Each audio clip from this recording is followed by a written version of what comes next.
വ്യക്തിത്വ വികസനം നമ്മുടെ ക്ലാസ്സുകളിലെ ഇന്നത്തെ വിഷയം ക്രിസ്തുവും അല്ലാഹുവും.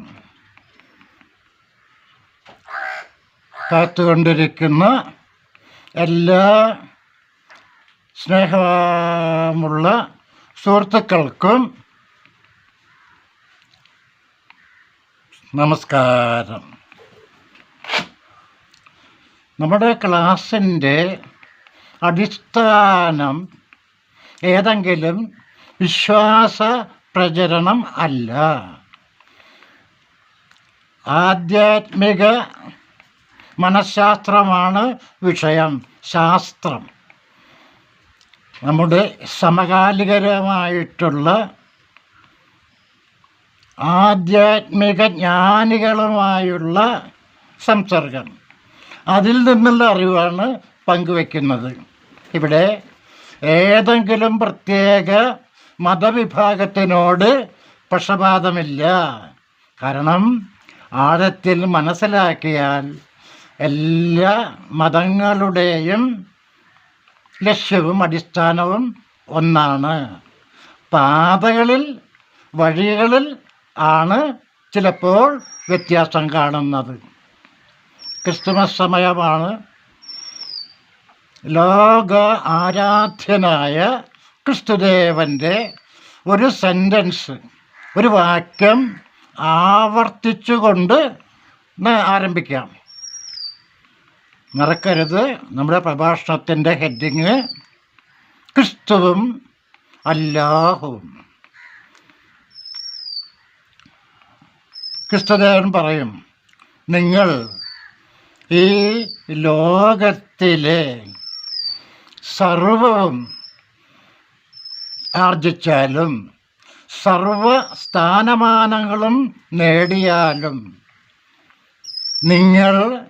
നിങ്ങളെ തന്നെ നേടിയില്ലെങ്കിൽ ആ നേടലെല്ലാം വ്യർത്ഥമാണ്.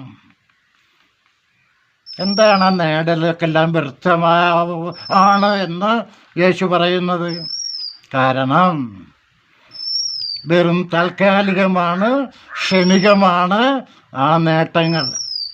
ഏത് രാജാവും ലോകത്തിലെ ഏത് വലിയ സമ്പന്നനും കുറച്ച് സമയം കഴിഞ്ഞാൽ അതെല്ലാം വിട്ടുപോകും. എന്താ അതിൻ്റെ രഹസ്യം?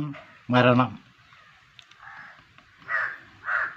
നമ്മളെ സ്ഥിരമല്ലാത്ത വസ്തുക്കളെ നേടുക, ഒട്ടിപ്പിടിക്കുക, അത് അബദ്ധമാണെന്നാണ് ആധ്യാത്മിക ഗുരുവായ യേശു പറയുന്നത്.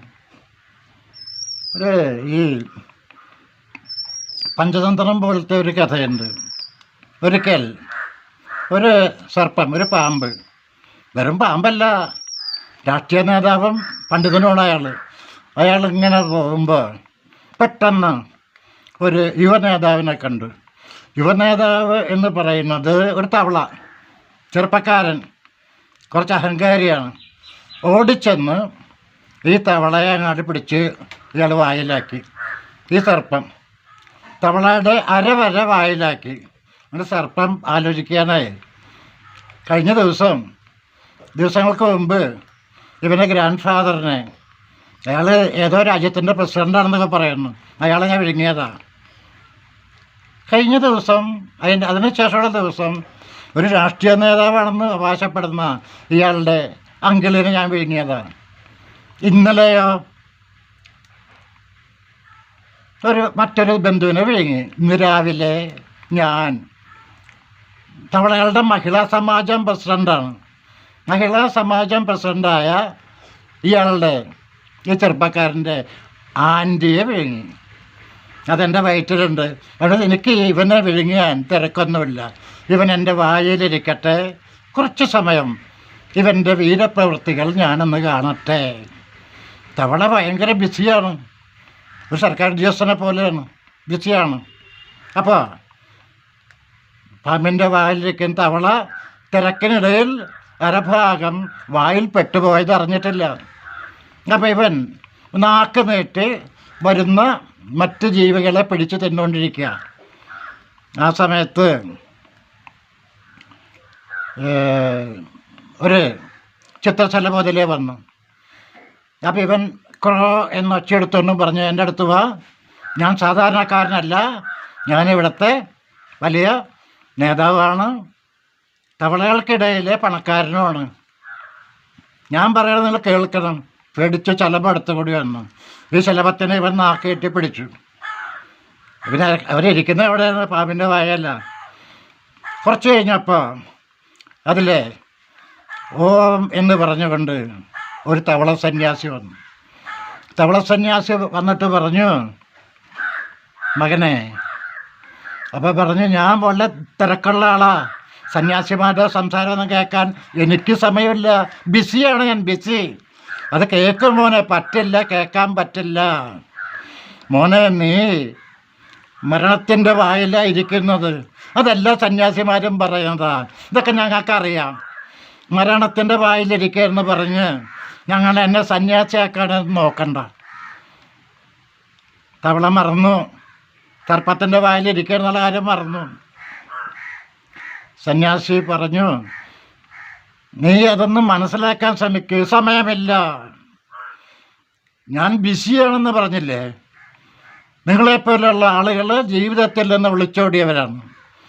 ഞാൻ സുഖമായി ജീവിച്ചുകൊണ്ടിരിക്കുകയാണ്, ബിസിയാണ്, തിരക്കിലാണ്, നോ ടൈം.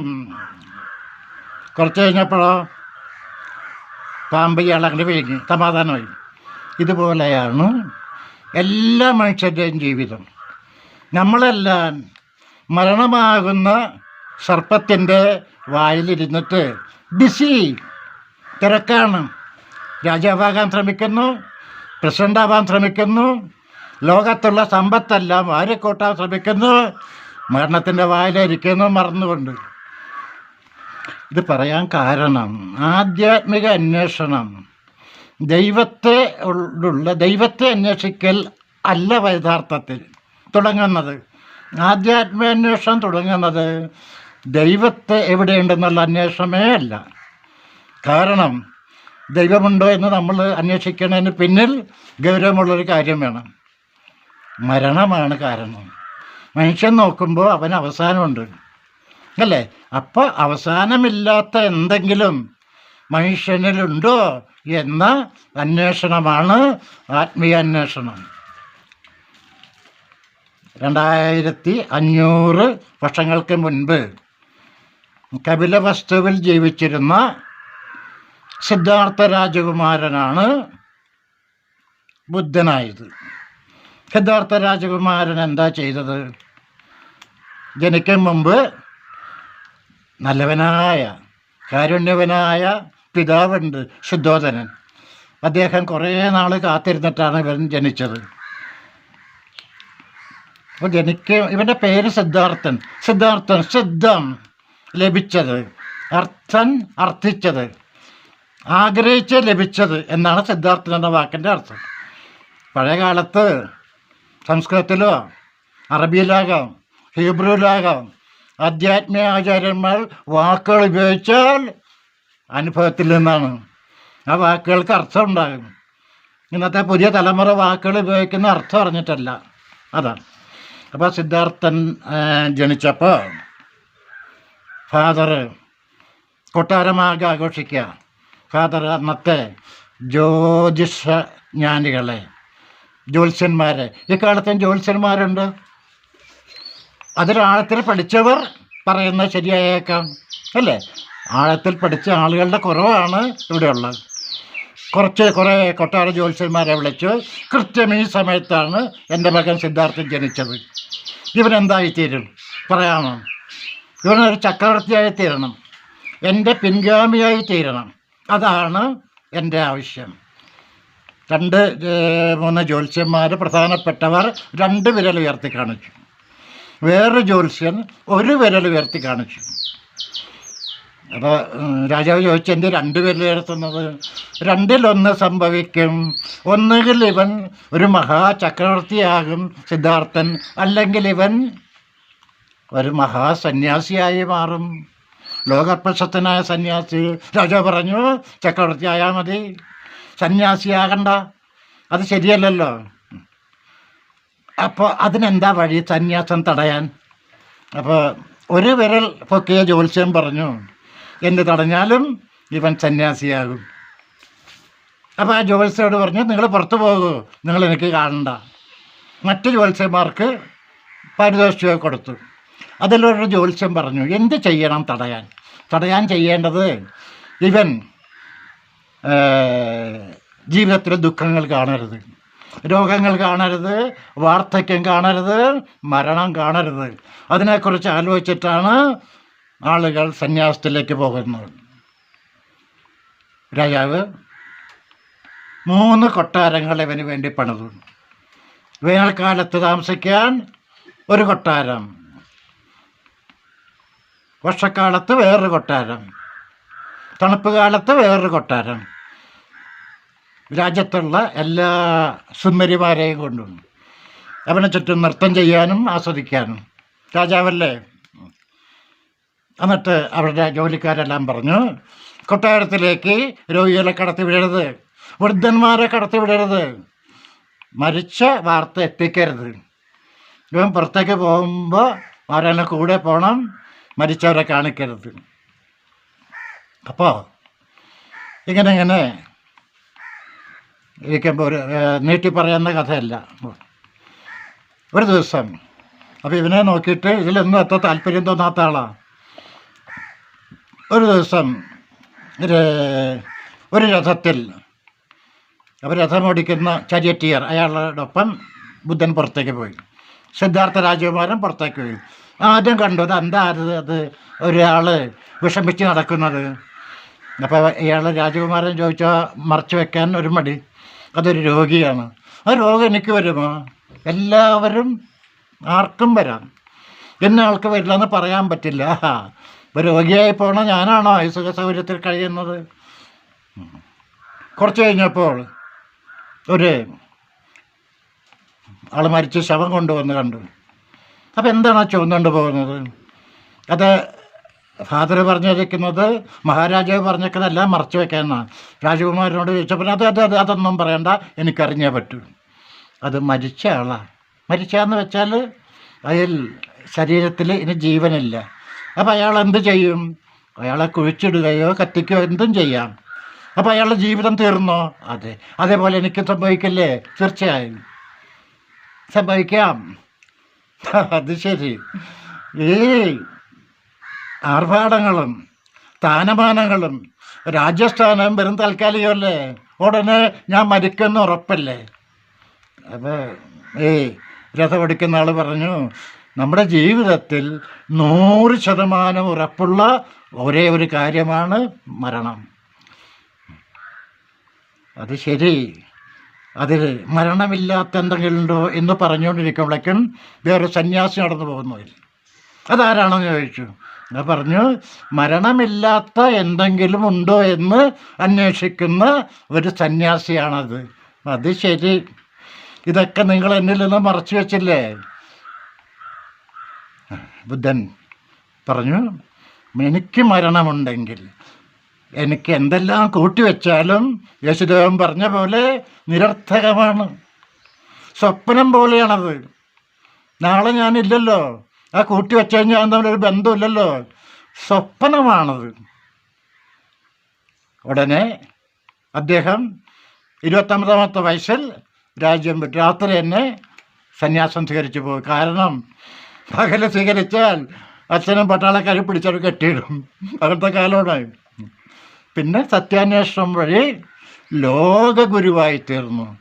ബോധം വ്യത്യാസപ്പെട്ട് ബോധോദയം എന്ന അവസ്ഥയുണ്ട്. അത് വന്ന് ലോകഗുരുവായി തീർന്ന ബുദ്ധൻ ആണോ അവിടുത്തെ ഒരു സാധാരണ രാജാവാണോ മഹത്വമുള്ള ആൾ? അത് ബുദ്ധനാണല്ലോ. അപ്പം എന്താ മനസ്സിലായത്? സത്യമാണ്. ഇതാണ് യേശുദേവനും പറഞ്ഞത്. ലോകത്തെല്ലാം നേടിയാലും ഒരു കാര്യമില്ല, നിങ്ങൾ നിങ്ങളെ തന്നെ നേടണം. അവിടെ വേറെ പോയിൻ്റ് ഉണ്ടോ? നിങ്ങൾ നിങ്ങളെ തന്നെ നേടണം. അതെ, ഈ ബൈബിളോ ഖുറാനോ ഭഗവത്ഗീതയോ ബുദ്ധമത ഗ്രന്ഥങ്ങളോ നമുക്ക് വായിക്കാം. നമ്മളുടെ മനസ്സിലുള്ള അറിവ് വെച്ച് അതിനെ വ്യാഖ്യാനിച്ചാൽ തല തിരിഞ്ഞു പോകാം, അല്ലേ? ബുദ്ധൻ പറയണു നിങ്ങൾ നിങ്ങളെ തന്നെ നേടണമെന്ന്. നമ്മൾ സാധാരണ ആൾ എന്തെല്ലാം മനസ്സിലാക്കി വെക്കുന്നു. ചില കുട്ടികളുടെ ഒരു കുട്ടി വഴിയേറിയിരുന്ന് കരയാണ് കേട്ടോ. അപ്പോൾ കൂട്ടുകാരന് ഒപ്പം ആശ്വസിപ്പിക്കാൻ ശ്രമിക്കുക. അപ്പോൾ ഒരു പ്രായമായ ആൾ വന്ന് ചോദിച്ചു, എന്താ മോനെ കരയുന്നത്? അതെ, സ്കൂളിൽ ചെന്നാൽ ഫാദറിൻ്റെ തല്ല്, സ്കൂളിൽ ചെന്നാൽ ടീച്ചറിൻ്റെ തല്ല്, അധ്യാപകൻ്റെ തല്ല്, വീട്ടിൽ ചെന്നാൽ അച്ഛനും തല്ല്, പഠിച്ചതിന് തല്ലും. അതെ, അധ്യാപകൻ പറഞ്ഞാൽ ഞാൻ പറഞ്ഞു, ഞാൻ പറഞ്ഞപ്പോൾ അധ്യാപകൻ തല്ല്, വീട്ടിൽ ചെന്നപ്പോൾ അതിൻ്റെ അർത്ഥം പറഞ്ഞപ്പോൾ അച്ഛനും തല്ല്. അവരെ പഠിപ്പിച്ചതല്ലേ ഞാൻ പറഞ്ഞത്. അപ്പം എന്താ മോനെ പഠിപ്പിച്ചത്? ഈ കാരണവർ ചോദിച്ചു കുട്ടിയോട്. കുട്ടി പ്രൈമറി സ്കൂളാണ് കേട്ടോ, ചെറിയ ക്ലാസ്സാണ്. സാറ് പറഞ്ഞു ഇംഗ്ലീഷ് പഠിപ്പിക്കുക തന്നെ. മൈ ഹെഡ്, എൻ്റെ തല. കുറച്ച് കഴിഞ്ഞപ്പോൾ സാറ് ചോദിച്ചു, എഴുന്നേൽക്ക് ഉണ്ണിക്കുട്ട, മൈ ഹെഡ്, എന്താ തല? മൈ ഹെഡ് സാറിൻ്റെ തല. എടാ, മൈ ഹെഡ് എൻ്റെ തല. അത് തന്നെ പറഞ്ഞു, സാറിൻ്റെ തല. ഒരു നിവൃത്തിയില്ല. ക്ലാസ് കഴിഞ്ഞ് ഇവൻ വീട്ടിൽ വന്നു. സാറ് വടിയെടുത്ത് ഒന്ന് ചെന്നപ്പന ഓടിക്കളഞ്ഞു. വീട്ടിൽ വന്നിട്ട് മൈ ഹെഡ് സാറിൻ്റെ തല എന്ന് വായിക്കാം. അച്ഛൻ വന്നിട്ട് പറഞ്ഞു, മോനെ മൈ ഹെഡ് സാറിൻ്റെ തല. ഷെടാ മോനെ, മൈ ഹെഡ്, മൈ എൻ്റെ, ഹെഡ് തല, ശിരസ്, മൈ ഹെഡ് എൻ്റെ തല. അങ്ങനെ പറയണം. അങ്ങനെ പറഞ്ഞില്ലെങ്കിലോ തല്ലുകൊള്ളും. മൈ ഹെഡ് അച്ഛൻ്റെ തല, മൈ ഹെഡ് എൻ്റെ തല. അച്ഛൻ പറഞ്ഞില്ലേ മൈ ഹെഡ് അച്ഛൻ്റെ തല. അതുകൊണ്ട് അച്ഛൻ വടിയെടുത്ത് കുറേ പറഞ്ഞിട്ടും മനസ്സിലാവുന്നില്ല.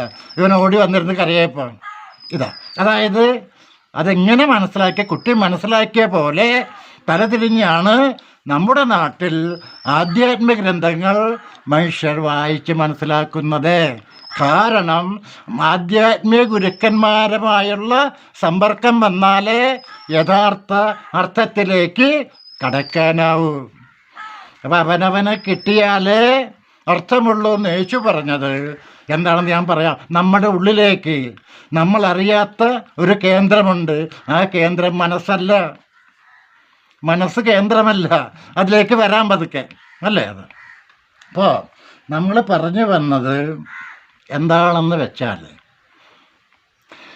ഈ ദൈവിക കാര്യങ്ങൾ നമ്മൾ പറയുമ്പോൾ നമ്മൾ സ്വർഗത്തിൽ പോകാൻ ആഗ്രഹിക്കുന്നവരുണ്ട് വളരെയധികം പേര്.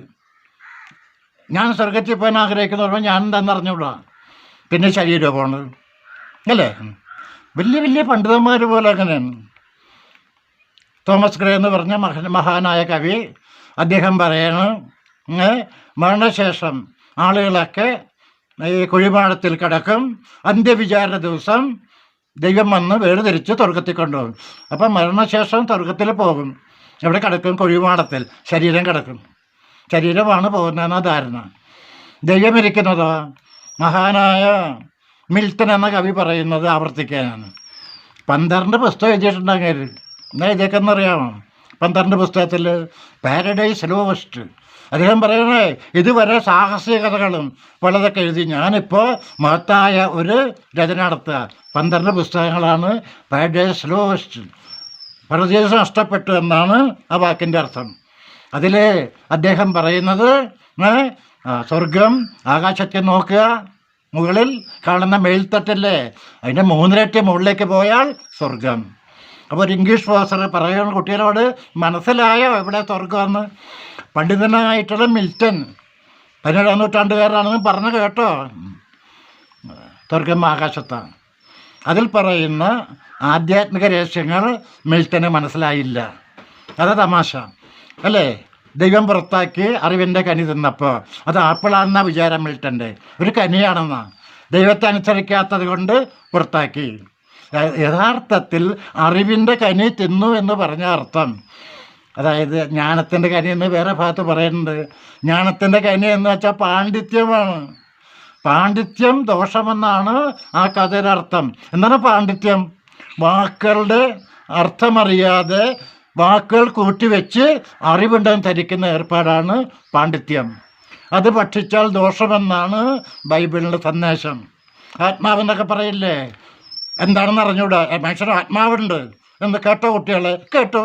കുട്ടിക്ക് അറിഞ്ഞൂടാ, സാറിനും അറിഞ്ഞൂടാ ആത്മാവ് എന്താ അറിഞ്ഞൂടെന്ന് പറയുന്നത്.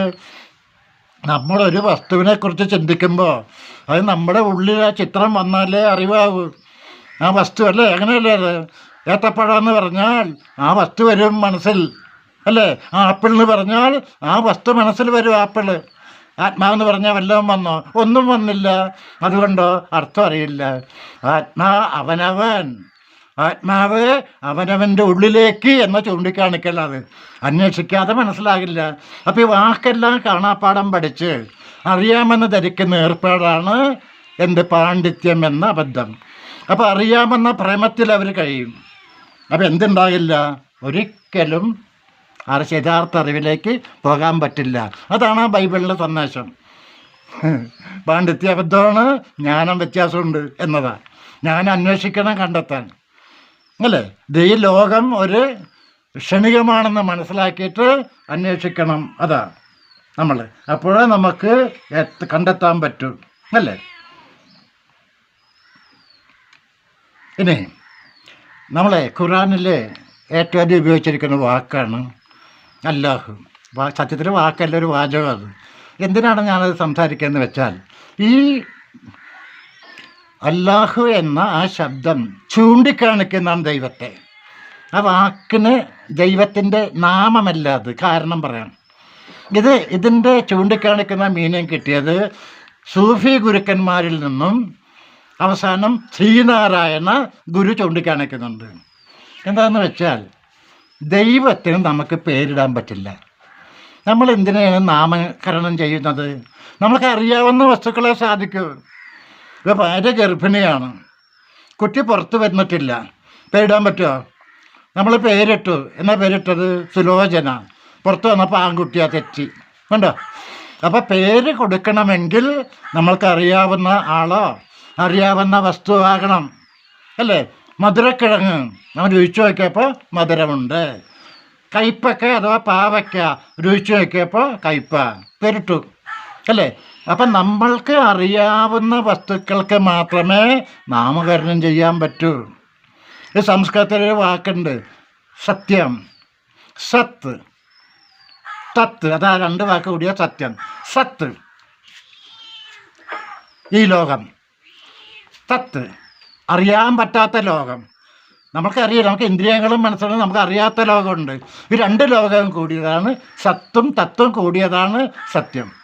ഈ യുക്തിവാദികളല്ലേ, നിരീശ്വരന്മാർ, അവർക്ക് അറിയാവുന്ന ലോകം സത്യമാണെന്ന് വിശ്വസിക്കുക. അവർക്കറിയില്ലാത്ത ലോകം ഉണ്ടെന്ന് അറിഞ്ഞുകൂടാ. അതും ഇതും കൂടിയിട്ടാണ് സത്യം. അപ്പം പറഞ്ഞു വന്നത്, നാമകരണം ചെയ്യാൻ ഒരിക്കലും ദൈവത്തെ പറ്റില്ല. കാരണം എന്താ? നമുക്കറിയില്ലല്ലോ, അറിയാതെ അങ്ങനെ പേരിടുന്നത്. അപ്പം എന്താ പിന്നെ ചെയ്യുന്നത്? ചൂണ്ടിക്കാണിക്കുന്ന വാക്കുകൾ, ഇതിങ്ങനെ ചൂണ്ടിക്കാണിക്കുന്ന വാക്കുകൾ ഉപയോഗിക്കും. ദൈവിക ശക്തിയെ ചൂണ്ടിക്കാണിക്കുന്ന വാക്കുകളാണ് ജ്ഞാനികൾ ഉപയോഗിക്കുന്നത്.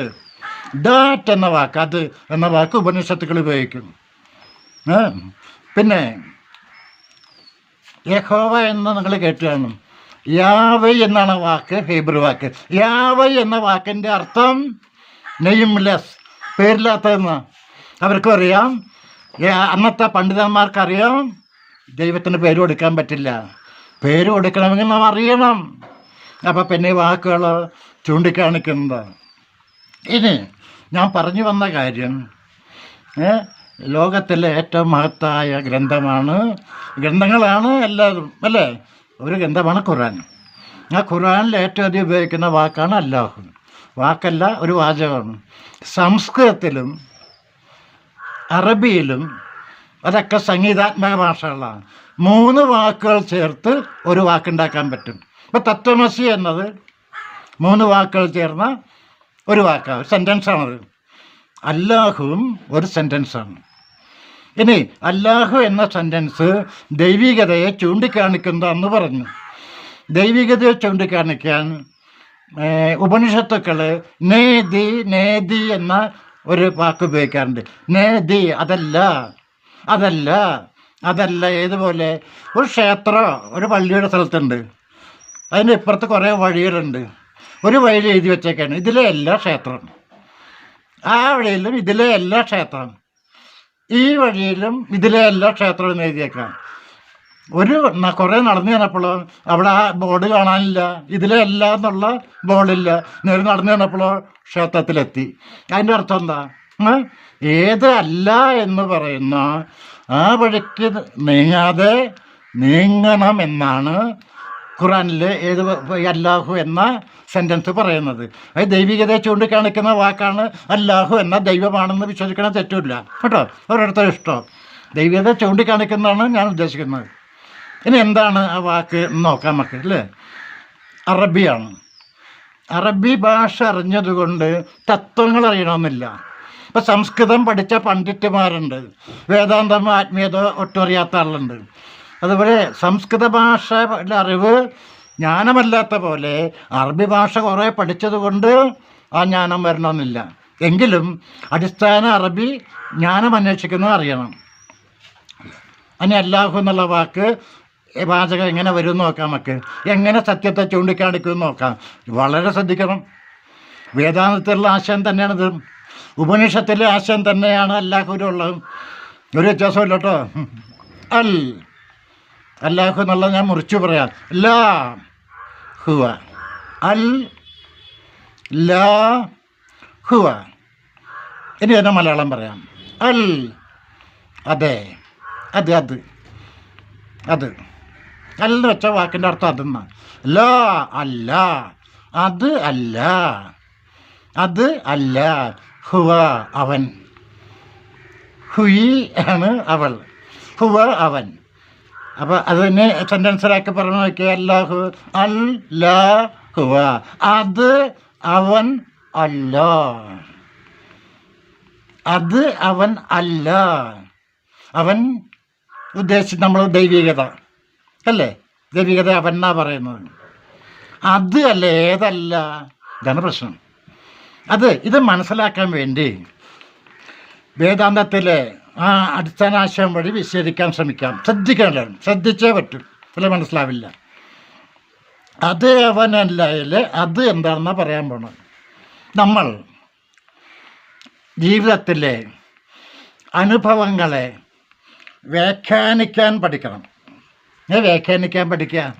അനുഭവത്തെ വിശദീകരിച്ച് പഠിച്ചാൽ അതിൽ നമുക്ക് അതിലേക്കൊരു അറിവ് വരും. ശ്രദ്ധിക്കുക കേട്ടോ. ഇപ്പോൾ ഒരാൾ ഒരു വിഷത്തെ കാണുന്നു. ആ വിഷത്തെ കാണുന്ന അനുഭവത്തെ വിശ്ലേഷണം ചെയ്യുക, മുറിച്ച് പരിശോധിക്കുക. ആ അനുഭവത്തിൽ 3 കാര്യങ്ങൾ വേണം. 1 വൃക്ഷം, കാണുന്ന വൃക്ഷം. 2 വൃക്ഷത്തെ കാണുന്ന ആൾ. 3 കാണുക, ദർശനം, കാണൽ. വൃക്ഷത്തെ കാണുന്ന ആൾ, ദ്രഷ്ടാവ്, സിയർ, കാണുന്ന ആൾ. കാണുന്ന ഏർപ്പാട് സീയിങ്. വൃക്ഷം എന്താണ്? ദൃശ്യം, വാട്ട് ഈസ് സീൻ, കണ്ടത്. 3 ഉണ്ട്. ദ്രഷ്ടാവ്, ദ്രഷ്ടാവ്, ദ്രഷ്ടാവ്, കാണുന്ന ആൾ. ദൃശ്യം, കാണുന്ന വസ്തു. ഇനി ഒരാളത് വൃക്ഷത്തെ കാണുമ്പോൾ ആ വൃക്ഷത്തെ കാണുന്ന ആളെന്ന് വെച്ചാൽ എന്താ? കണ്ണാണോ കാണുന്നത്? അല്ല, കണ്ണ് ജാലകമാണ്. കണ്ണിലൂടെ വൃക്ഷത്തിൽ നിന്നുള്ള ചില കമ്പനങ്ങൾ, വൈബ്രേഷൻസ് നമ്മുടെ ബ്രെയിൻ വഴി എത്തും. ആ ബ്രെയിനിൻ്റെ പിന്നിൽ ഒരു ബോധശക്തിയാണ് കാണുന്നത്. ഒരു വെളിച്ചമുണ്ട്, ഒരു ബോധ വെളിച്ചമാണ് വൃക്ഷത്തെ കാണുന്നത്. ഒരു തലച്ചോറ് ആണ് കാണുന്നതെന്ന് വിശ്വസിക്കുന്ന ആളുണ്ട്. തലച്ചോറ് ശരീരത്തിൻ്റെ ഭാഗം, അതിൻ്റെ പിന്നിലുള്ള ബോധശക്തിയുണ്ട്, അതാണ് കാണുന്നത്. ഒരു ബൾബിൻ്റെ ഫിലമെൻ്റ് അല്ല തെളിയുന്നത്, കണ്ട ഫിലമെൻ്റാണെന്ന് തോന്നും, നേർത്ത കമ്പി. ബൾബിലൂടെ വൈദ്യുതി വരുമ്പോഴാണ് അത് തെളിയുന്നത്. അതുപോലെ തലച്ചോറിന് ഫിലമെൻറ്റിൻ്റെ പിന്നിലുള്ള ബോധശക്തിയാണ് വൃക്ഷത്തെ കാണുന്നത്. അപ്പോൾ വിശ്വം എന്നത് കാണുന്ന വസ്തു. വൃക്ഷത്തെ കാണുന്ന വസ്തു ആണ് അതിലിരിക്കുന്ന ദ്രഷ്ടാവ്. അത് വിശ്വമാണോ? ദ്രഷ്ടാവ് അല്ല വൃക്ഷം, അത് വേറെ. വൃക്ഷം കാണുന്ന വസ്തുവാണ്. അപ്പോൾ ഞാൻ ചോദിക്കട്ടെ, ഒരാൾ പറയണേ താങ്കളൊരു വിഷമാണ്, താൻ വിഷത്തെ കണ്ടപ്പോൾ താങ്കളുടെ വിഷമാണ് എന്ന് പറഞ്ഞാൽ ശരിയാവും? വിഷമല്ലോ, കാണുന്ന ബോധം വേറെ. ഇനി ബോധം എന്ന വാക്ക് ഒന്നുകൂടി വ്യക്തമാക്കാൻ വേണ്ടി ഞാൻ പറയാം. നമ്മൾ കണ്ണടച്ചിട്ട് ഒരു വസ്തു സങ്കല്പിച്ചാൽ ഈ പുറത്ത് വെളിച്ചമില്ലാതെ തന്നെ അതിനെ കാണാമല്ലോ, അല്ലേ? അതാ കണ്ണടച്ചിട്ട് നമ്മൾ സങ്കല്പിക്കുന്ന ഒരു ആപ്പിൾ, കണ്ണടച്ചിട്ട് ആപ്പിളിൻ്റെ നിറം പോലും നമുക്ക് കാണാം. അത് കാണുമ്പോൾ പുറത്തെ ലൈറ്റിലല്ല കാണുന്നത്, അപ്പോൾ അകത്തൊരു വെളിച്ചമുണ്ട്. ആ വെളിച്ചമാണ് ബോധശക്തി. നമ്മളെ പറഞ്ഞു വന്നത്, ഈ വൃക്ഷം ഒരു കാണുന്ന വസ്തുവാണ്, അതല്ല കാണുന്ന ദ്രഷ്ടാവ്. ഇനി അടുത്തത്, നമ്മൾ ചിന്തകളുണ്ട്. ആ ചിന്തകളുടെ ആകത്തുകയാണ് നമ്മുടെ മനസ്സ്. ആ ചിന്തകൾ നമുക്ക് കാണാം. നിങ്ങൾ കണ്ണടച്ചിട്ട് ചിന്തകളെ കാണാൻ ശ്രമിക്കുക. ഞാൻ ചിന്തിക്കുന്ന ഒരു ചക്ക വന്നു. ഞാൻ ചിന്തിക്കുന്ന ഒരു ആശയം വന്നു. ഞാൻ ചിന്തിക്കുന്നു ഞാൻ ഇന്ന ആളാണെന്ന്, ആശയം വന്നു. ചിന്തകളെ കാണാം. അപ്പോൾ കാണുന്ന ആ ചൈതന്യം ചിന്തകളിൽ നിന്നും വ്യത്യസ്തമാണ്. കാണുന്ന വസ്തുവിൽ നിന്നും കാണുന്ന ആ ശക്തി വ്യത്യസ്തമാണ്, അല്ലേ? ചിന്തകളുടെ ആകത്തുകയാണ് മനസ്സ്, അല്ലേ? മനസ്സിനെ നമുക്ക് കാണാം, അല്ലേ? അതുകൊണ്ടാണ് ശങ്കരാചാര്യർ പറഞ്ഞത്, മനോബുദ്ധി അഹങ്കാര ചിത്താനി നാഹം. മനസ്സ്, ബുദ്ധി, അഹങ്കാരം, ചിത്തം അല്ല അകത്തിരിക്കുന്ന നാഹം, യഥാർത്ഥ ഞാൻ. ബുദ്ധി, മനസ്സ് വെച്ചാൽ നമ്മളെ വൈകാരികതയും ചിന്തയുള്ള സ്ഥലമാണ് മനസ്സ്. ബുദ്ധി പദാർത്ഥങ്ങൾ തിരിച്ചറിയില്ലേ? ആയിരിക്കുന്നത് ഇന്ന വസ്തു, ഈ ഇരിക്കുന്ന ഇന്ന വസ്തു. അത് അനുകൂലമായ ആൾ, അത് പ്രതികൂലമായ ആൾ. ആ തിരിച്ചറിയുന്ന ബുദ്ധിഭാഗം മനസ്സിൻ്റെ കളിയാണ്. മനസ്സ്, ബുദ്ധി, അഹങ്കാരം, ഞാനെന്ന തോന്നൽ. അതെന്താണെന്ന് വിശദീകരിക്കാൻ കുറേ കൂടി കേട്ടോ. സമൂഹം ജനിക്കുമ്പോൾ തന്നെ കുട്ടിക്ക് കൊടുക്കുന്നത് എന്താ? ശരീരം മാത്രമാണ്. അഹങ്കാരം, ഞാനെന്ന തോന്നൽ സമൂഹം കൊടുക്കുന്നതാണ്. അപ്പം നമ്മുടെ കുറേ ചിന്തകളുടെ ആകത്തുകയാണ് ഈഗോ അഥവാ അഹങ്കാരം. അത് നമ്മളല്ല. നമുക്ക് നമ്മളുടെ ഞാനെന്ന ചിന്തയെ കാണാമല്ലോ.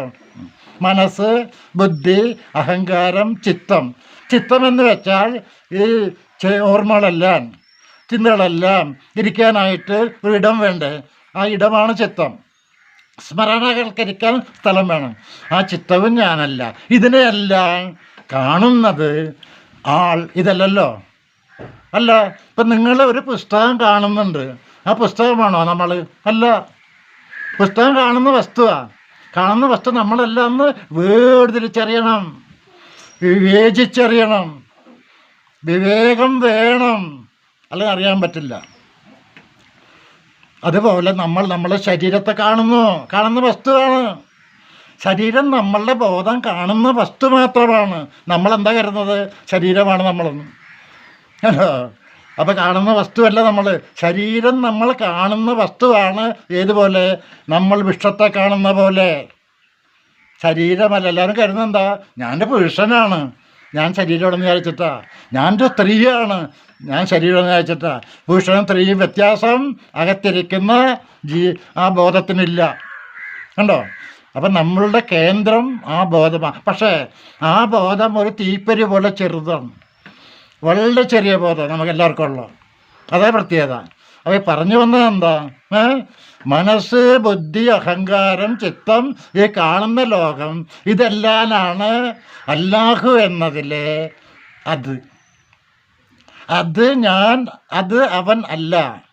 അല്ലാഹു എന്ന സെൻറ്റൻസിൽ അത് എന്ന് പറയുന്നത് ദൃശ്യവസ്തുക്കളാണ്. ദൃശ്യവസ്തുക്കളല്ല ദ്രഷ്ടാവ്, കാണുന്ന ബോധം. വ്യക്തം തന്നെയായിരിക്കുന്നു കേട്ടോ. അപ്പോൾ ഈ കാണുന്ന, നമ്മളുടെ ഉള്ളിലിരിക്കുന്ന ചെറിയ കാണുന്ന ബോധം അല്ല ഈ കാണുന്ന വസ്തുക്കൾ. പിന്നെ എന്താ അത് അല്ലാഹുമായിട്ട് ബന്ധം? നമ്മളുടെ ഉള്ളിലിരിക്കുന്ന ചെറിയ ബോധത്തിലേക്ക് നമ്മൾ ആഴത്തിലേക്ക് ചെന്നാൽ ആ ബോധം ദൈവികതയാണ്. ആ ബോധം എല്ലാ ജീവിയിലും ഇരിക്കുന്നുണ്ട്. അപ്പോൾ നമ്മുടെ ഉള്ളിലെ ബോധത്തിലേക്ക് ചെന്നാലേ ദൈവത്തെ കാണാൻ പറ്റൂ. ഈ ശരിക്കുള്ള ബോധ കേന്ദ്രത്തിലേക്ക് ചെന്നാലേ ദൈവത്തെ കാണാൻ പറ്റൂ. അതെങ്ങനെ? ഒരു മനുഷ്യൻ്റെ ഉള്ളിലിരിക്കുന്ന ബോധം ദൈവമാണെന്ന്. അതെ, അതെങ്ങനെയാണെന്ന് വെച്ചാൽ, ഒരു വലിയ വൃക്ഷം, ഒരു വൃക്ഷത്തിൻ്റെ ഇല മറ്റേ വൃക്ഷത്തിൻ്റെ ഇല, എല്ലാ ഇലകളും ബന്ധിപ്പിക്കുന്ന ഒരു ചൈതന്യ ഓട്ടം അതിലുണ്ട്.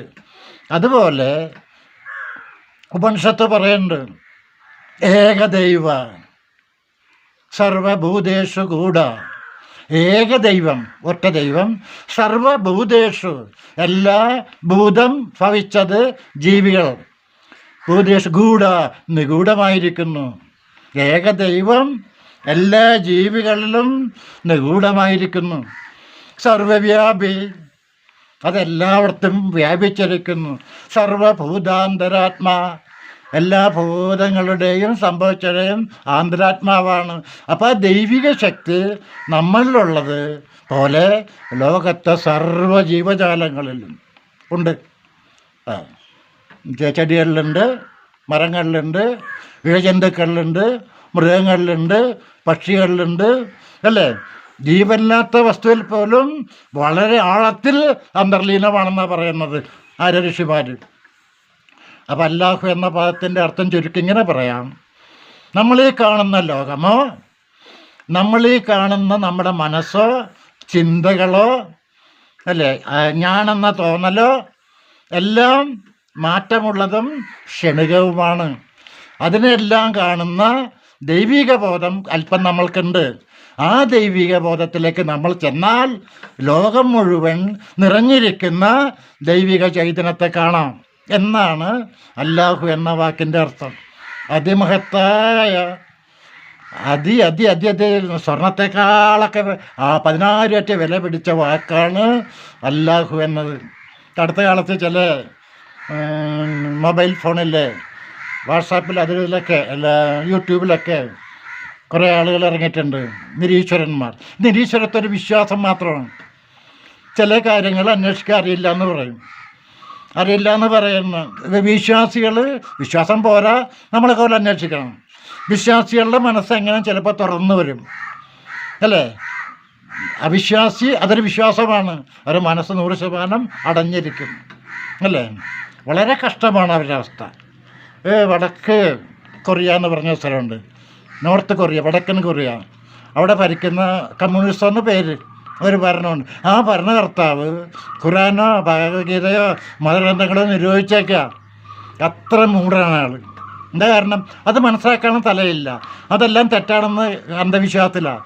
അപ്പം നിരീശ്വരന്മാരായ ആളുകൾ അന്ധവിശ്വാസികളാണ്. അന്വേഷിക്കാൻ അവർക്ക് നിരീശ്വരത്വം 10-14 വയസ്സ് വരെയൊക്കെ നല്ലതാണ്, പല അന്ധവിശ്വാസങ്ങളെ നിരോധിക്കാൻ. നിരീശ്വരനായിരുന്നു വിവേകാനന്ദ സ്വാമിയൊക്കെ ആദ്യം. പരമസരെ കണ്ടപ്പോൾ അത് മാറിക്കിട്ടി. തുറന്ന മനസ്സ് നിരീശ്വരനാകുമ്പോൾ ഉള്ളവർക്ക് ചിലപ്പോൾ മാറ്റം വരും. അപ്പോൾ ഇത്തരം മഹത്തായ ഗ്രന്ഥങ്ങൾ ഇപ്പോൾ മുഹമ്മദ് നബി പറയുന്നുണ്ട്, അല്ലേ? ദൈവം പ്രകാശമാണ്. കണ്ടോ? ദൈവം പ്രകാശമാണ് നബി തിരുമേനി പറയുന്നു. എന്താ പ്രകാശം? ഈ ബോധശക്തിയാണ്. നമ്മൾ പുറമേ കാണുന്ന പ്രകാശമില്ലേ, അതിനെ കാണണമെങ്കിൽ നമുക്ക് നമ്മളുടെ ബോധശക്തി വേണം, അല്ലെങ്കിൽ അതിനെ കാണാൻ പറ്റില്ല. നമ്മൾ ഉറങ്ങുന്ന സമയത്ത് കാണില്ല, കണ്ണ് തുറന്നിരുന്ന് ഉറങ്ങിയാലും പുറം ലോകം കാണില്ല. അപ്പം അകത്തുള്ള പ്രകാശം ആണ് ലോകത്തിൻ്റെ എല്ലാം പിന്നിലുള്ള പ്രകാശം എന്നാണ് നബി ഉദ്ദേശിക്കുന്നത്. പിന്നെ സാധാരണ പ്രകാശത്തെ സത്യത്തിൽ സൂക്ഷ്മമായ ഒന്നിനെയും നമുക്ക് കാണാൻ പറ്റില്ല. സൂക്ഷ്മമായ കനം കുറഞ്ഞ ഒന്നിനെ കാണാൻ പറ്റില്ല, സ്ഥൂലത്തെ കാണാൻ പറ്റുക. ഉദ്ദേശിക്കുന്നത് ഈ പ്രകാശത്തെ നമ്മൾ കാണുന്നില്ല, പിന്നെ എന്തിനാണ് മാഷ കാണുന്നത്? പ്രകാശം ചെന്ന് വീഴുന്ന വസ്തുക്കളെ നമ്മൾ കാണുന്നത്. അപ്പം നിങ്ങൾ സിനിമാ തിയേറ്ററിലിരിക്കുക, പിന്നിൽ നിന്ന് ലൈറ്റ് വന്ന് സ്ക്രീനിൽ വീഴുന്ന കാണുന്നത്, ലൈറ്റ് പോകുന്ന കാണുന്നില്ലോ, ഇല്ല. അതുപോലെ ലോകം മുഴുവനുള്ള വസ്തുക്കളിൽ പ്രകാശം വന്ന് വീഴുമ്പോൾ ആ വസ്തുക്കളെ നമ്മൾ കാണുന്നത്, പ്രകാശത്തെ കാണാൻ പറ്റില്ല കേട്ടോ. അപ്പോൾ ഈ വസ്തുക്കളെ കാണാനായിട്ട് സഹായിക്കുന്ന അടിസ്ഥാന പ്രകാശം, ദൈവിക പ്രകാശം നമ്മളിലുണ്ട്. സാക്ഷാൽ ദൈവിക ശക്തിയുടെ ഒരു ഭാഗമായ പ്രകാശം നമ്മളിലുണ്ട്. അതാണ് നബി ഉദ്ദേശിക്കുന്നത്, അല്ലേ? ഖുറാനിലെ വേറൊരു മഹത്തായ കാര്യം, സൃഷ്ടിയെല്ലാം കഴിഞ്ഞു, എല്ലാ മൃഗങ്ങളെയും എല്ലാത്തിനും സൃഷ്ടിച്ചു, അവസാനം മനുഷ്യൻ സൃഷ്ടിച്ചു, അല്ലേ? ദൈവം പറഞ്ഞു ആ മനുഷ്യനെ നമസ്കരിക്കൂ എന്ന് പറഞ്ഞു. എല്ലാവരും മറ്റ് ജീവികളെ നമസ്കരിച്ചു, മാലാഖമാരും നമസ്കരിച്ചു. അതിൻ്റെ അർത്ഥം എന്താ? മാലാഖമാരുടെ മാത്രമുണ്ട് മനുഷ്യനും. ഒരു ഇബ്ലീസ് എന്ന് പറഞ്ഞൊരു മാലാഖയുണ്ട്. അയാൾ അഹങ്കാരം കൊണ്ട് നമസ്കരിക്കാൻ തയ്യാറായില്ല. അപ്പം എന്ത് ചെയ്തു? ദൈവം ശപിച്ച് അവനെ സാത്താനാക്കി. അതിൻ്റെ അർത്ഥം എന്താ? സൃഷ്ടികളിൽ ഏറ്റവും ഉന്നതമായത് മനുഷ്യനാണ്. മനുഷ്യനിലൂടെയാണ് ദൈവജ്ഞാനത്തിലേക്ക് പോകേണ്ടത്. മനുഷ്യനെ മാനിക്കാത്തവൻ സാത്താനാണ് എന്നാണ് ഖുർആൻ പറയുന്നത്, അല്ലേ? ലോക കാവ്യങ്ങളിൽ അതിമഹത്തായ ഗ്രന്ഥങ്ങളിലൊന്നാണ് ഖുർആൻ. ഖുർആനെ സ്നേഹിക്കുന്നില്ലെങ്കിൽ, ഖുർആനിൽ പ്രധാനപ്പെട്ട ആചാര്യൻ മുഹമ്മദ് നബി, അല്ലേ? അദ്ദേഹത്തിൻ്റെ സന്ദേശം ആർദ്രത, കനിവാണ്. അപ്പോൾ ഒരു മൂഢൻ എന്നോട് ചോദിച്ചു, അത് കനിവാണെങ്കിൽ അല്ലേ അദ്ദേഹത്തിൻ്റെ കയ്യിൽ എന്തിനാ വാള്? അതെല്ലാം നമുക്ക് നേരെ മനസ്സിലാവാഞ്ഞിട്ടാ. കാരണം അതായത് ദുർജനങ്ങൾ, സത്യനിഷേധികളുണ്ട്, അല്ലേ? അവരാക്രമിക്കാൻ വരുമ്പോൾ തടഞ്ഞേ പറ്റൂ. അപ്പോൾ ദുർജനങ്ങളെയും സത്യത്തിനെതിരായിട്ട് പോരാടാൻ വരുന്നവരെയും തടയുവാനാണത്, അല്ലേ? എന്നിട്ട് സജ്ജനത്തെ രക്ഷിക്കാൻ. അപ്പോൾ സജ്ജന രക്ഷയ്ക്ക് ചിലപ്പോൾ എന്ത് വേണ്ടി വരും? ആയുധം വേണ്ടി വരും. വിഷത്തെ വിഷം കൊണ്ടല്ലേ തടയാൻ പറ്റൂ? അതുപോലെ അതാ പാമ്പ് കടിച്ചു, വേറെ വിഷം കുത്തിവെക്കണം. അപ്പോൾ നമ്മളെ ഉപദ്രവിക്കാൻ വരുന്ന നിഷേധികളായ ആളുകളുണ്ടാവും, അല്ലേ? അപ്പോൾ അവർ വാളുമായിട്ട് വരുമ്പോൾ നമ്മൾ നാമം ചൊല്ലിയാൽ വെട്ടുകൊള്ളും. അപ്പോൾ അതിനെ തടയാനായിട്ടാണ് കൃഷ്ണൻ ആയുധം ഉപയോഗിച്ചതും മുഹമ്മദ് നബി ആയുധം ഉപയോഗിച്ചതും, അല്ലേ? അപ്പോൾ യേശുദേവൻ പറയും, അല്ലേ? കുറിച്ച് പറയും ദൈവപുത്രൻ. പുത്രൻ എന്ന് വെച്ചാൽ ഭാഗം. നമ്മളെല്ലാം ശാരീരികമായിട്ട് പിതാക്കന്മാരുടെ അമ്മയുടെ ശരീരത്തിൻ്റെ ഭാഗമാണ്. ദൈവിക ബോധം ലോകം മുഴുവനുണ്ട്. ആ ബോധത്തിൻ്റെ ഭാഗമാണ് മനുഷ്യൻ. ദൈവത്തിൻ്റെ ബോധത്തിൻ്റെ ഭാഗമാണ് മനുഷ്യൻ്റെ ബോധം. ആ ഭാഗമെന്നർത്ഥത്തിലാണ് പറയുന്നത് ഏത്? ദൈവപുത്രൻ. എല്ലാവരിലും ഉള്ളതുകൊണ്ട് സത്യം പറഞ്ഞാൽ ലോകത്തെ എല്ലാ മനുഷ്യർക്കും ദൈവികത ഉള്ളതുകൊണ്ട് ദൈവപുത്രന്മാർ തന്നെ, ഒരു സംശയമില്ല. ഇനി നമ്മൾ ആ ബോധം അതുമായി ബന്ധപ്പെട്ടും ചെന്നിട്ട് ദൈവീകതയിലേക്ക് നീങ്ങുന്നത് എങ്ങനെ? സത്യത്തിൽ യഥാർത്ഥ ഗുരുക്കന്മാർ ഒരു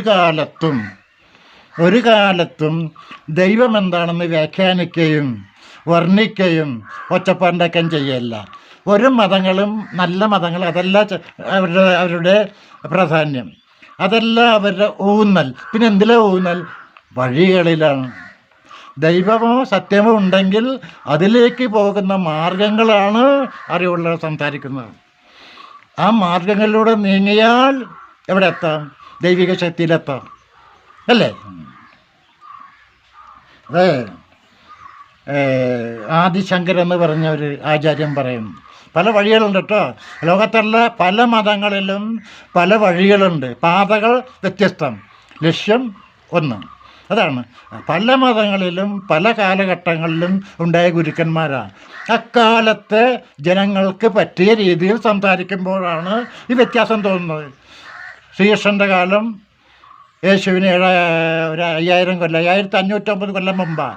ചരിത്ര വിദ്യാർത്ഥികളും ചരിത്ര പ്രൊഫസർമാരും ചോദിക്കരുത്, അവർ ബ്രിട്ടീഷുകാരുടെ ചരിത്രം പഠിക്കുന്ന കാര്യമാണ്. യേശുവിന് 500 കൊല്ലം മുമ്പ് ആണ് കൃഷ്ണൻ്റെ മഹാഭാരത കാലം നാം പഠിപ്പിക്കുന്നത്. 500 കൊല്ലം മുമ്പ് ബുദ്ധൻ്റെ കാലം, ഒക്കെ തെറ്റാത്. ചരിത്ര പുസ്തകം അവരെ പഠിപ്പിക്കും. യേശുവിന് 5500 കൊല്ലം മുമ്പ് കൃഷ്ണൻ്റെ കാലം. അന്നത്തെ അഭ്യസ്തവിദ്യനെ അർജുനോടാണ് ഗീത സംസാരിക്കുന്നത്, അല്ലേ? അപ്പോൾ ആ കേൾക്കുന്ന ആളെ ലെവലിലാണ് ഗീത. മഹാനായ ബുദ്ധൻ സംസാരിക്കുന്ന വേറെ ജനങ്ങളോടാണ്. 2500 കൊല്ലം മുമ്പുള്ള 1600 കൊല്ലം മുമ്പുള്ള ജനങ്ങളോട്, അറേബ്യൻ ജനങ്ങളോടാണ് നബി സംസാരിക്കുന്നത്. അപ്പോൾ അതിൽ പ്രത്യേക ഉപമകളും പ്രത്യേക സംസാര രീതികളുണ്ടാവുന്നുള്ളൂ, അല്ലേ? ഇപ്പോൾ ഒരു ആചാര്യം വന്നാൽ ഇന്നത്തെ സയൻസ് വെച്ചൊക്കെ സംസാരിക്കേണ്ടി വരും, അല്ലേ? അപ്പോൾ ആ വ്യത്യാസം അതിൻ്റെ പ്രകടനത്തിലും വഴികളിലുമാണ്. ലക്ഷ്യം ഒന്നാണ്. ലക്ഷ്യം പലതാണെന്ന് വിശ്വസിക്കുന്നവരുടെ പ്രത്യേകത അത് മനസ്സിലാവാഞ്ഞിട്ടോ, ആഴത്തിൽ പോകാഞ്ഞിട്ടോ. ആദിശങ്കരൻ എന്ന് പറഞ്ഞ ആളും ഒരു ഗുരുവാണ്. അങ്ങേര് പറയണേ, യേശു പറഞ്ഞ വഴി ഇതൊക്കെ സാമ്യമുണ്ട്. അങ്ങേര് പറയുന്ന ശ്ലോകം ഇതാണ്, അല്ലേ? എങ്ങനെയാണ് നമ്മൾക്ക് ദൈവികതയ്ക്ക് തിരിയാൻ പറ്റുക എന്നുള്ളതിൻ്റെ ഒരു ശ്ലോകം ആദിശങ്കരൻ പറയുന്നത് ഇങ്ങനെ കേട്ടോ. വൈരാഗ്യസ്യ ഫലം ബോധം, ബോധസ്യ ഉപരതി ഫലം അല്ല. പിന്നെ സാനുഭവം ശാന്തി, വൈരാഗ്യസ്യ ഫലം ബോധം കണ്ടോ. അപ്പോൾ ആത്മീയതയിലേക്ക് തിരിയാൻ ആദ്യം വേണ്ട ഒരു ഗുണം വൈരാഗ്യം. പക്ഷെ അതിൻ്റെ ഫലം ആണ് ബോധം. വൈരാഗ്യം എന്ന് വെച്ചാൽ രാഗം വസ്തുക്കളുമായി ഒട്ടിപ്പിടിക്കൽ. വൈരാഗ്യം ഇന്നത്തെ അർത്ഥത്തിലല്ല, വസ്തുക്കളുമായുള്ള ഒട്ടിപ്പിടിക്കൽ നിർത്തുക.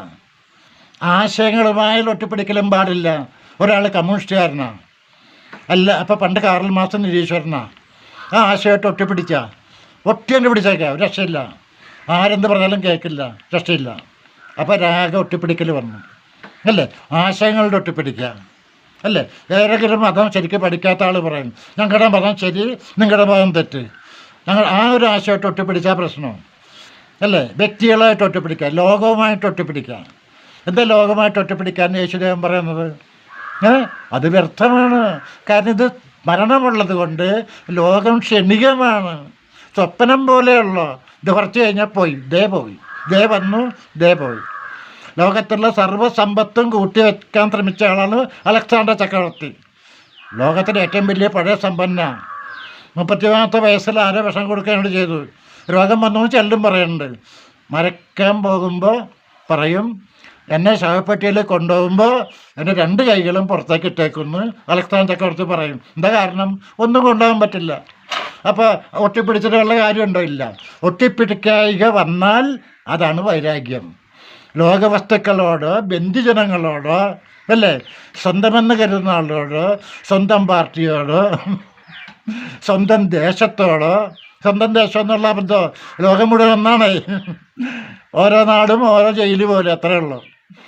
അപ്പം സ്വന്തം ദേശത്തോട്, സ്വന്തം മതവിഭാഗത്തോട്, എല്ലാ മതവും ഒന്നാണ്. ഒട്ടിപ്പിടിച്ചാൽ എന്ത് പറ്റും? ഒരിക്കലും നമുക്ക് ബോധം വരില്ല. വൈരാഗ്യം ഒട്ടിപ്പിടിക്കാതെ വന്നാലോ പതുക്കെ പതുക്കെ പറയുന്നുണ്ട് ബോധ, വൈരാഗ്യസ്യ ബോധം വരും അല്ലേ. അതാണ് യേശുവും പറയുന്നത്. പിന്നെ എന്താ പറയുന്നത്? ബോധസ്യ ഉപരതി. നമുക്ക് ഒരു ബോധത്തിനൊരു വ്യത്യാസം വന്നാൽ, ഒരു ഉണർവ് അവബോധം വന്നാൽ, ഉപരതി എന്ന് വെച്ചാൽ എല്ലാ വസ്തുക്കളിൽ നിന്നും പിൻവാങ്ങും. ആര് ചെയ്ത പോലെ? ബുദ്ധൻ ചെയ്ത പോലെ. വസ്തുക്കളുടെ പിന്നാലെ ഓട്ടം നിർത്തും, ബുദ്ധൻ ചെയ്ത പോലെ. അതാണ് ഒരു. ഇത് തന്നെ കൃഷ്ണൻ പറയുന്നുണ്ട്, എന്നറിയാമോ? നോക്കാം. കൃഷ്ണൻ പറയുന്നത് ഇത് സംഘം തെക്ത കരോതി ലിപ്യതേന സ്വപാപേന. സംഘം ഒറ്റപ്പിടിക്കൽ, തെക്ത ഉപേക്ഷിച്ച്, കരോതി പ്രവൃത്തി ചെയ്താൽ, ലിപ്യതേ സ പാപേന പാപം നിങ്ങളെ ബാധിക്കില്ല. പാപം എന്ന് പറയുന്നത് സമൂഹം നിർമ്മിച്ച ശരിയും തെറ്റും നോക്കിയിട്ട് ചെയ്യുന്നതല്ല. അറിവില്ലായ്മ ബാധിക്കില്ല. ചുരുക്കി പറയുന്ന കേട്ടോ, നമുക്ക് നീണ്ടു പോകാൻ സമയമില്ല അല്ലേ. അറിവില്ലായ്മ നമ്മളെ ബാധിക്കില്ല. സംഘം ഒറ്റപ്പിടിക്കൽ, തെക്ത ഉപേക്ഷിച്ച് ജീവിക്കുക, അതാണ് ഒരു മാർഗം അല്ലേ. പിന്നെ ബുദ്ധൻ പറയുന്ന ഒരു മാർഗം, നമ്മളുടെ ചിന്തകളുണ്ട്.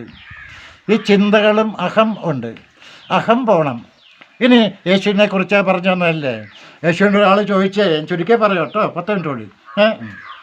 ഈ സ്വർഗരാജ്യം എത്താൻ എന്താ ചെയ്യേണ്ടത്? യേശു പറയും, നിങ്ങൾ മരിക്കണം. നിങ്ങൾ മരിച്ചാലേ സ്വർഗരാജ്യത്തെത്തൂ. ഇതും ഉണ്ണിക്കുട്ടൻ മനസ്സിലാക്കിയ പോലെയാണ് മനസ്സിലാക്കുന്നത്. അതിപ്പോൾ ഒരാൾ പറയുന്ന സംസാരിക്കട്ടോ യേശുവിനെ കുറിച്ച് കേട്ടില്ലേ? യേശുദേവൻ പറഞ്ഞു നിങ്ങൾ മരിക്കേ, അപ്പോൾ സ്വർഗത്ത് പോവാം. ജീവിച്ചിരിക്കാൻ പോകാൻ പറ്റില്ല കേട്ടോ. അതല്ല, നിങ്ങൾ അഹം, ഞാനെന്ന ബോധം, സമൂഹം നൽകിയ ഞാനെന്ന ബോധം. ജനിക്കുമ്പോൾ ഒരു കുഞ്ഞിന് നിഷ്കളങ്കമാണ്, ശരീരം കിട്ടും. അത് കഴിഞ്ഞാൽ സമൂഹം നീ ഇന്ന ആളാണ്, നീ ഇന്ന വിദ്യാഭ്യാസമുള്ളവനാണ്, നീ അങ്ങനെയാണ് ഇങ്ങനെയാണ് അല്ലേ, നീ ഇന്ന പാർട്ടിക്കാരനാ, നീ ഇന്ന ദേശക്കാരനാണ്, നീ ചൈനക്കാരനാണ്, ഇന്ത്യക്കാരനാണ്, അമേരിക്കക്കാരനാണ് അല്ലേ. നീ ഇന്ന ആളുടെ ബന്ധുവാണ്. ഇങ്ങനെ കുറേ കാര്യങ്ങൾ കൂട്ടിയിട്ടുള്ള ഒരു കുന്നാണ് അഹം, ഞാൻ. അല്ലേ? ആ അഹം മരിക്കണം, അപ്പോൾ സ്വർഗരാജ്യത്ത് പോകുമെന്നാണ് യേശു പറഞ്ഞത്. കണ്ടോ? ആ യേശു പറഞ്ഞത് വല്ലതും ആരെങ്കിലും മനസ്സിലാക്കുന്നുണ്ടോ? അഹമാണ് മരിക്കേണ്ടത്, ഞാനെന്ന തോന്നലാണ് മരിക്കേണ്ടത്. അതിന് യേശു പറയുന്ന ഒരു പോയിന്റിലേക്കും കൂടി വരാം. പ്രധാനമായിട്ട് യേശുദേവൻ എന്താ പറയുന്നറിയാമോ? ഒന്നിനെയും വിധിക്കരുത്. എന്താ വിധിക്കൽ? ഇപ്പം നമ്മളെ വിധിക്കുമ്പോൾ ഒട്ടിപ്പിടിക്കുന്നത്, നമ്മൾ പറയും അത് കൊള്ളാം, സൗന്ദര്യമുള്ള പോവാ, അപ്പം അങ്ങോട്ട് ഒട്ടി, അയ്യോ അത് വൃത്തികേട്, അപ്പം മനസ്സ് പിൻവലിഞ്ഞു. അല്ലേ? നമ്മളുടെ ചിന്തകൾ നോക്കാം. ആ ചിന്തകൾ നല്ല ചിന്തകൾ, ആ കൊള്ളാം, നിൽക്കട്ടെ, അവിടെ ഒട്ടിപ്പിടിച്ചു. ചീത്ത ചിന്തകൾ അത് വിപരീതമായി ഒട്ടിപ്പിടിക്കും, അകന്നുപോയി. അപ്പം ചിന്തകളോട് ഒട്ടിപ്പിടിക്കൽ നിർത്താൻ ഉള്ള ടെക്നിക്കാണ് യേശുദേവൻ പറയുന്നത്. വിധിക്കരുത്. എന്തിന്? ചിന്തകളെ വിധിക്കരുത്, പുറം ലോകത്തെ വിധിക്കരുത്. ഒരു സുഹൃത്തിനെ കണ്ടാൽ നല്ലതോ ചീത്തോ എന്ന് പറയുന്ന അവസ്ഥ മാറിയാലേ നമ്മൾ ഒട്ടിപ്പിടിക്കലിൽ നിന്ന് മാറും. അല്ലേ? അല്ലെങ്കിൽ നമ്മൾ മുദ്ര കുത്തിയിട്ടോ ഒരു കാരണവശാലും നമ്മൾ ഒട്ടിപ്പിടിക്കാതിരിക്കില്ല. മനസ്സുകൊണ്ട് ഉള്ള ഒട്ടിപ്പിടിക്കൽ നിർത്താനാണ് യേശുദേവൻ വിധിക്കരുതെന്ന് പറയുന്നത്. വിധിക്കാനൊക്കെ നമ്മൾ വാക്കുകൾ ഉപയോഗിച്ചാൽ വിധിക്കുന്നതല്ലേ? വാക്കുകൾ ഉപയോഗം കുറഞ്ഞാലേ നമ്മളെ ബോധം വികസിക്കൂ. ആണ് ഈ ചിന്തകളെല്ലാം, അഹമെല്ലാം കളയാൻ ഞാൻ ചുരുക്കി പറയേണ്ട ബുദ്ധനൊരു വഴി പറയുന്നുണ്ട്, ഗൗതമ ബുദ്ധൻ. അല്ലേ? കണ്ണുടച്ചിരിക്കുക. എന്നിട്ട് നിങ്ങളുടെ ചിന്തകളെ, ആദ്യം നിങ്ങളുടെ ചിന്തകളിലേക്ക് പോകാൻ ബുദ്ധിമുട്ടാണെങ്കിൽ ശ്വാസത്തെ നിരീക്ഷിക്കുക. ശ്വാസം പയ്യെടുക്കുന്നു, ഞാൻ വരുന്നു, ഉള്ളിലേക്ക് പോകുന്നു, പുറത്തേക്ക് പോകുന്നു. നിരീക്ഷിച്ചുകൊണ്ടിരിക്കണം ശ്വാസത്തെ. ചിന്തിക്കാൻ പറ്റില്ല. കണ്ടോ? ചിന്തിച്ചുകൊണ്ടിരുന്നാൽ ചിന്തിക്കാൻ പറ്റില്ല, ചിന്തിച്ചുകൊണ്ടിരുന്നാലോ നിരീക്ഷിക്കാനും പറ്റില്ല. ശ്വാസ നിരീക്ഷണം ശാന്തമായിരുന്നു ചെയ്താൽ നമ്മളുടെ ചിന്തകളിൽ നിന്ന് നമ്മൾ വിമുക്തമായി തുടങ്ങും. ഒരു ദിവസമല്ല കേട്ടോ, അത് യേശു പറയുന്ന രീതിയാണ്. അല്ലേ? ഇസ്ലാമിലൊരു നല്ല രീതി പറഞ്ഞു തരാം. അല്ലേ? 5 നേരം നിസ്കരിക്കുക. അല്ലേ? ചിന്തകളെല്ലാം ഉപേക്ഷിച്ചിട്ട് ദൈവിക ശക്തിയുടെ മുൻപിൽ നമ്മൾ നമസ്കരിക്കുക. അല്ലേ? എന്നിട്ട് പറയണം, എനിക്ക് തന്നതെല്ലാം എനിക്ക് സമ്മാനമാണ്, അതിലെല്ലാം ഞാൻ സംതൃപ്തനാണ്, ഒരാഗ്രഹം എനിക്കില്ല, അനുഗ്രഹം മതി എന്ന് പറഞ്ഞുകൊണ്ട് സ്നേഹത്തോടെ 5 നേരം നിസ്കരിച്ചാലും സ്നേഹത്തോടെ കേട്ടോ. എന്താ? നമ്മളുടെ ഒട്ടിപ്പിടിക്കൽ മാറി കേന്ദ്രത്തിലേക്ക് പയ്യെ നീങ്ങാൻ പറ്റുന്ന ഉറപ്പാണ്. ഇസ്ലാം മതത്തിൽ ഏറ്റവും മഹത്തായ, ലോകത്ത് ആരും കണ്ടെത്താത്തത്ര മഹത്തായ ഒരു കാര്യമാണ് 5 നേരം നിസ്കരിക്കുക. സ്നേഹമുള്ള മനസ്സോടെ നിസ്കരിക്കുക. അത് അപ്പോൾ സാറ് വല്ല ഇസ്ലാം മതപ്രചാരണമോ ചോദിക്കും. മുഹമ്മദ് നബിക്കോ യേശുവിനോ കൃഷ്ണനോ വ്യാസനോ അവരെല്ലാ മനുഷ്യർക്കും വേണ്ടിയുള്ളതാണ്. അല്ലേ? ആ നിസ്കരിക്കാനായിട്ട് മടിയുള്ള ഏതെങ്കിലും വിഭാഗക്കാരുണ്ടെങ്കിൽ ആ മതത്തിൻ്റെ രീതികൾ ചെയ്യാം, ധ്യാനങ്ങൾ ചെയ്യാം. അല്ലേ? മുഹമ്മദ് നബി ധ്യാനം ചെയ്തിട്ടുള്ള ആളാണ്. അപ്പോൾ ധ്യാനം ഒക്കെ പ്രത്യേകത എല്ലാം എന്താ? ഈ നമ്മളുടെ മനസ്സിൽ നിന്നും ഈഗോ, അഹംബോധത്തിൽ നിന്നും ഒക്കെ പുറത്ത് കിടക്കാനാണ്. അങ്ങനെ പുറത്ത് കിടക്കാതെ ഒട്ടിപ്പിടിച്ച് ബിസി ആയിരുന്നാലോ സ്വർഗരാജ്യമില്ല. ധനവാന്മാർക്ക് സ്വർഗരാജ്യത്ത് കയറാൻ ബുദ്ധിമുട്ടായിരിക്കുമെന്ന് യേശു പറഞ്ഞ എന്തുകൊണ്ടാണ്? ബിസി.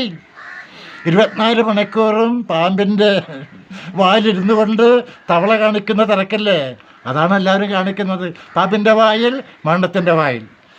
അല്ലേ? നിങ്ങൾ കണ്ടിട്ടില്ല ചില ഉദ്യോഗസ്ഥന്മാരെ എന്തൊരു ബിസിയാണ്. അവരെ വീട്ടിൽ നിങ്ങൾ എന്താ ആവശ്യത്തിന് എന്നാണ് സംസാരിക്കാൻ സമയമില്ല, ബിസി. അല്ലേ? ചില അഡ്വക്കേറ്റുമാരെ കളിയാക്കല്ല കേട്ടോ, ഏറ്റവും ബിസിയാണ്, തല മുഴുവനും ബിസിയാണ്. അല്ലേ? വീട്ടിൽ വന്നാലും ഫയൽ വെച്ച് ബിസിയാണ്. അങ്ങനെ ബിസി പിടിച്ചാലോ അവനവനെ മറന്ന് ജീവിക്കുക, ഒരുതരം ഭ്രമത്തിൽ ജീവിക്കുക, ജീവിത ലക്ഷ്യം മറന്നുള്ള ജീവിതം അത് ചെയ്യുന്നത്. അത് ഞാൻ പറഞ്ഞു വന്നത്, ലോകത്തുള്ള എല്ലാ ആധ്യാത്മിക ആചാര്യന്മാരും പറയുന്നത് മനുഷ്യൻ്റെ ഉള്ളിൽ ഒരു കേന്ദ്രമുണ്ട്, ശരീരം മനസ്സിനും ബുദ്ധിക്കും അപ്പുറം. ആ കേന്ദ്രം ദൈവബോധവുമായി കണക്റ്റഡാണ്. നമ്മൾ ആ കേന്ദ്രത്തിലേക്ക് നീങ്ങുമ്പോൾ നമ്മളുടെ സത്യവുമായി ബന്ധിച്ചു. നമ്മളുടെ സത്യവുമായി ബന്ധിച്ചാലേ ദൈവമെന്ന സത്യത്തിലേക്ക് ബന്ധം കിട്ടൂ. സത്യത്തിന് സത്യവുമായി ബന്ധിക്കാൻ പറ്റൂ. ഒരു കത്തിക്ക് നമുക്ക് ഒരു പഴം മുറിക്കാം, കത്തിയുടെ നിഴൽ കൊണ്ട് പഴം മുറിക്കാൻ പറ്റില്ല. അതുപോലെ സാധാരണ വിശ്വാസം കൊണ്ടോ അജ്ഞത കൊണ്ടോ ഒരു കാരണവശാലും നമുക്ക് ദൈവികമായിട്ടുള്ള കാര്യങ്ങളിലേക്ക് എത്തിച്ചേരാൻ പറ്റില്ല. അതാ പിന്നെ നമ്മൾ സാധാരണ ജീവിതത്തിൽ ചെയ്യേണ്ടത് അമിതമായ വാഗ്വൽക്കരണം, വെർബലൈസേഷൻ. എന്ത് കണ്ടാലും എന്തനുഭവിച്ചാലും എന്ത് തിന്നാലും വാക്കുകൊണ്ട് നല്ലത് ചീത്ത, ചീത്ത നല്ലത് കൊള്ളാവുന്നതെന്നുള്ള അഭിപ്രായങ്ങൾ പറഞ്ഞുകൊണ്ടിരുന്നാൽ നമ്മൾ മനസ്സിൻ്റെ അടിമയാകും, അല്ലേ? ഒരു പൂവ് കണ്ടാൽ അത് മനോഹരമാണെന്ന് പറയുന്നത് നമ്മുടെ പഴയ അനുഭവം, പഴയ ചിന്തകൾ, ഭൂതകാലം വർത്തമാനകാലത്തിലേക്ക് വരുന്നതാണ്. ഭൂതകാലം വർത്തമാനകാലത്തിലേക്ക് വരുമ്പോഴും കേന്ദ്രത്തിലേക്ക് പോകാൻ പറ്റില്ല. റൂമി എന്ന് പറഞ്ഞ ഒരു മിസ്റ്റിക്കിൻ്റെ ഒരു കവിത പഠിപ്പിക്കാനുണ്ട്. വർത്തമാനകാലത്തിൽ ജീവിക്കാൻ ഭൂതകാലത്തെ ത്യജിക്കാൻ നമ്മൾ ചെയ്യേണ്ടത് എന്താണ്? ഈ ചിന്തകളെയും വിടാനായിട്ടുള്ള പണികളിലേക്ക് വരില്ല. അമിതമായിട്ട് നമുക്ക് സംസാരിക്കുന്നത് ശരിയല്ല. ഒരു പരിധിയുണ്ടല്ലോ. നമ്മൾ കേൾക്കുന്ന സുഹൃത്തുക്കളൊക്കെ ബിസിയാവോ, അതുകൊണ്ടാണ്. അപ്പോൾ എന്ന് പറഞ്ഞതിൻ്റെ ചുരുക്കം ഇതാണ്: ലോകത്തുള്ള സർവമത ആചാര്യന്മാർക്കും യാതൊരു പക്ഷാഭേദവുമില്ല. എല്ലാവരും മനുഷ്യരാശിയുടെ ഗുണത്തിന് വേണ്ടിയുള്ളവരാണ്. സർവമതഗ്രന്ഥങ്ങളും ഉള്ളിലേക്ക് കയറിയാൽ പരമമായ സത്യമാണ്. അതാ അവരെല്ലാം പഠിപ്പിക്കുന്നത് പ്രപഞ്ചത്തിനും മനുഷ്യൻ്റെ ഉള്ളിലും ദൈവിക കേന്ദ്രമുണ്ട്. ആ ഉള്ളിൽ ശരീരത്തിലുള്ള കേട്ടോ അല്ല, കേന്ദ്രമുണ്ട്. അറിവുള്ള മനുഷ്യർ അത് അന്വേഷിച്ചില്ലെങ്കിൽ യേശു പറഞ്ഞ പോലെ ജീവിതം വ്യർത്ഥമാണ്. അപ്പോൾ യേശുദേവൻ പറയുന്നത് സ്നേഹത്തിൻ്റെ പ്രചരണത്തോടൊപ്പം മഹാസത്യമാണ്. തൽക്കാലം നമ്മുടെ ക്ലാസ് ഇന്ന് ഉപസംഹരിക്കുകയാണ്. സ്നേഹത്തോടെ ക്ഷമയോടെ സഹകരിച്ചതിന് എല്ലാവർക്കും നന്ദി.